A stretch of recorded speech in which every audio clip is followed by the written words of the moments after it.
Well, how about you? How about Aaron Artman? Because I think you're pretty well known as one of the best sports executives that there is in the entire industry. Well, thank you. Ironically, I was a journalism political science double major, and I thought I'd probably be a sports writer if I was in sports.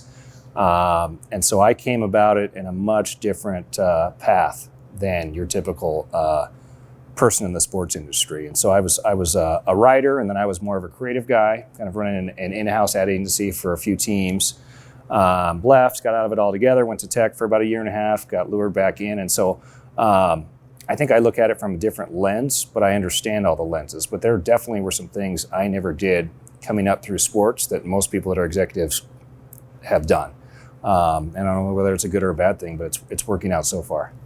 As the president of the Rainiers, though, you were the one ultimately that made a recommendation to have a 7-figure commitment to the University of Washington to build this program.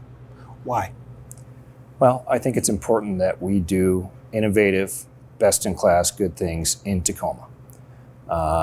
This market needs more students, needs more entrepreneurs, more business people thinking about what are things we can do that's best for Tacoma.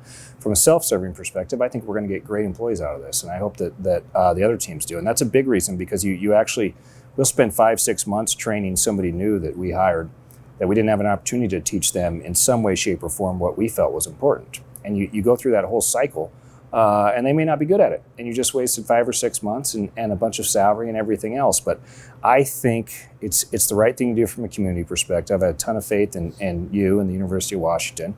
And I think it's an important initiative. Again, when you look at even the UW Tacoma specifically, you have a lot of first and family to go to college. You have all these things, and we need to be taking care of our own in this town and getting more people from Tacoma. The other thing is, we don't get a ton of candidates wanting to work for the Rainiers from Tacoma or the Tacoma area. We often have to go all over the country to find them. And I think people will do a better job in Tacoma who already love Tacoma or believe in something is possible with Tacoma. And so there's kind of that local sense as well that matters.